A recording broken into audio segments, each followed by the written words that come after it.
Hi everyone, thanks for joining us. I'm Richard Jeffries, Artistic Director of SC Choirs, and we also have Sara Kimber, who's one of our brilliant music team. And this is kind of like an in conversation with the two of us, just finding out a bit more about what we do and what makes us tick. So I've got a few questions for Sara, and I think she's got some questions for me as well. I've no idea what have, she's gonna indeed. ask me. So hi Sara, it's great to see you. Hi. So first of all, how long have you been working with SC Choirs? So this is my third year, and actually, it took me a while to realise how long it's been. I know it's not very long, but yeah, it's been fantastic. I have loved it, and we've grown as I've been there since. So yeah, so that's how long you've had me around. Yeah, I think it was September. September. Yeah, something like that. Yeah. It feels like you've been with us a long time. No, I don't mean that in a bad way. No. In a really good way. So obviously that's on a Wednesday. What else do you do during the week? Oh, I do all sorts. So I do some county. I work for different counties, doing some choirs and doing some big singing projects. And I also I'm a teacher, and I do teach music in schools. And I go around different schools teaching music and helping sort of curriculum and all that kind of big educational things as well. So yeah, and my other job is being a mum. Of course, that's an important job. Yeah, well, that's great. So it's quite busy. Well, it was busy until this happened. Yeah, this is true. Everything's changed. So where did you train? Did you train specifically as a music teacher or a primary school teacher? How did all that work? I did a degree in music, and I actually started music college as a pianist, and then I did second study French horn, and then I switched over. But also while I was there, spent a lot of time doing the choral work. But I have got an honours in the little brackets, and that's specifically education, and I did composition under Alan Bullard, who is a well-known, particularly associated board composer, and does lots of stuff for Oxford.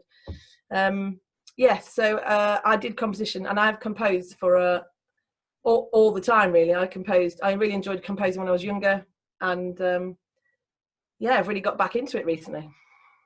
Yeah, and in fact, that's my next question. Oh, sorry. That's okay. So how long have you been composing? Was it something that you did a lot from a young age? Did you do it at school? Well, I learned music by ear more than by sight to start off with. When I was very little, I started learning violin when I was 4, and then violin. Yeah, I didn't do that. And tell Joe.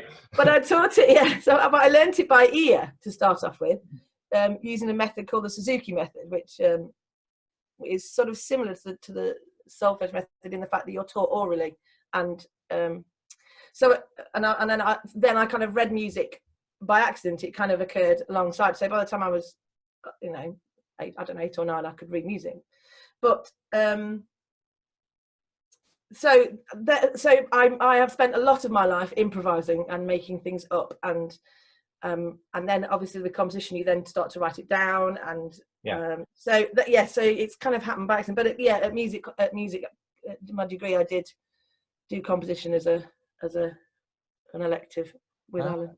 And then you just obviously compose more and more. I think you've got quite a catalogue of composition. I know. I tend to do things that people say, or if I need it for teaching, I tend to write something. Or if there's an occasion or event that somebody sort of commissions and says, we want something for this, then that's how I tend to write.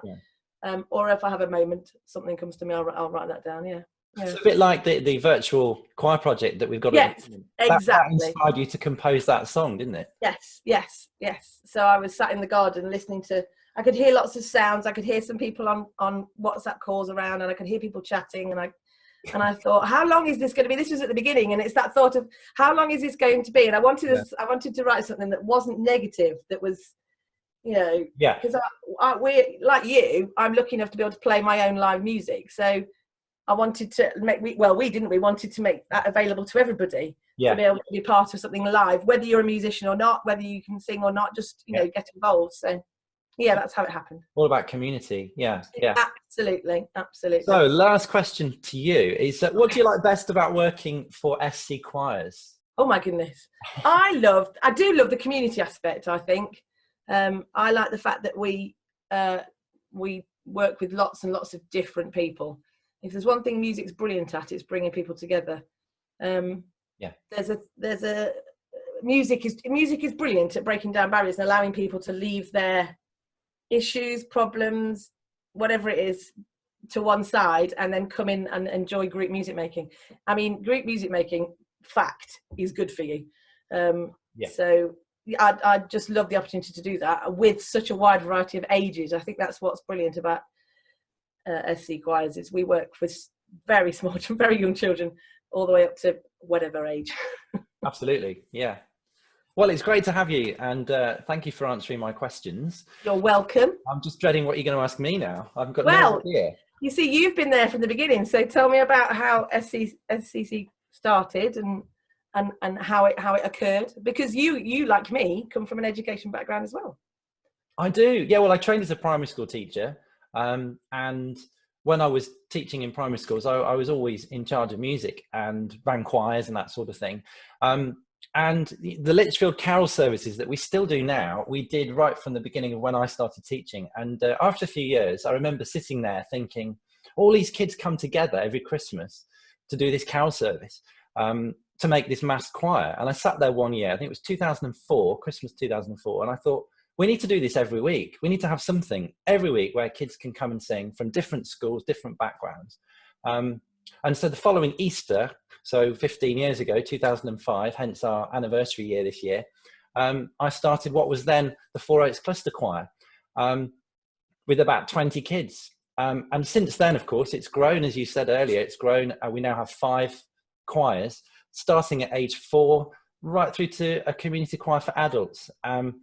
And obviously our music team has grown in that time as well. So yeah, it's been a real journey, definitely. Talking of journeys, you just come back off one. I know, well, Did you see that link then? Did you see that link? I did think, yeah, very good. Yeah. Tell us about your journey. It's been a very interesting year for you. It has been an interesting year. Yeah, I got a Churchill Fellowship. Those of you that don't know what that is, the Winston Churchill Memorial Trust is an organisation that provides a grant for people that apply to go on a travel fellowship, if you like, for up to 2 months. And it doesn't have to be with music, it can be anything, different categories and so on. So I applied 3 times.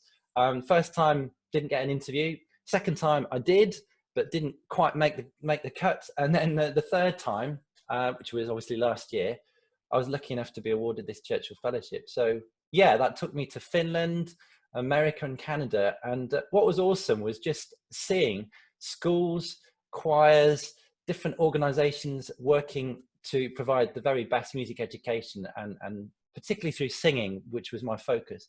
But the immense impact that has on the young people was just great to see. It's given me so many ideas and inspiration. I met so many wonderful people as well.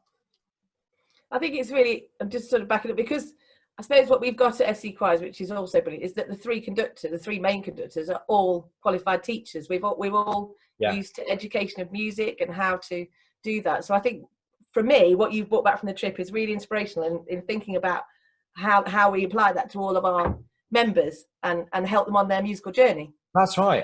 I'm just so passionate, as we all are, about music. And yeah, it's making those changes gradually and also in the community and how we work as an organisation. Before the lockdown, we started to organise lots of things in schools, like spotlight choirs and workshops, which haven't happened yet because obviously we're not able to do that at the moment. But we will continue to do that, and that's our mission, to get music out there in the community as much as we can. Now, obviously, with lockdown going on, we are trying to be creative, aren't we, Richard, with what we're doing? Do you want to explain the kind of things we're doing?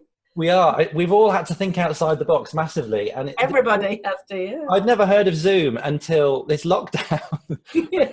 It is brilliant. Of course, you talked about your virtual choir piece earlier on. So we're doing that at the moment. So if you haven't yet heard about that, which I'm sure most people are sick of it at the moment. No, not really. It's just great to get people involved in that, whoever it is, whether they're young or old or whether they're a member or not. So that's our main project at the moment. But of course, we're also doing weekly YouTube videos that are live. Some of them are live, some of them are recorded, and we're uploading tutorials. So we're trying to keep that contact going with all our members, so we don't lose that contact. And also with the current members, we're doing sort of Zoom meetings and having some musicianship quizzes and theory and things like that, which is great. So we're trying the best we can to keep things going, of course. So please spread the word. We'd like as many people to get involved as we can. And we're hoping to get some media coverage. In fact, you've got some, I think, coverage in Radio Derby for this. Yes, hopefully they're going to have a conversation about that. And you're trying as well, aren't you? Yeah, well, I had a message today to say hopefully we're going to have an interview on Radio WM. So that fantastic. Yeah, the BBC are on our side. They are. Yeah. Oh, no, that's brilliant. Fantastic. And can I just say a thank you to you, Richard, as well, because you're working tirelessly to keep all of this going through lockdown, and we really appreciate it as a team. So thank you. It's a pleasure. I love what I do, as I know you do. And yes, that's So if you've tuned in, thank you very much for listening. Thank you to Sarah. Thank you. You're welcome. Thank you, Richard. That's okay. And I think we'll do another one of these soon with someone else on the team. So look out for that, and we'll see you soon. Bye for now.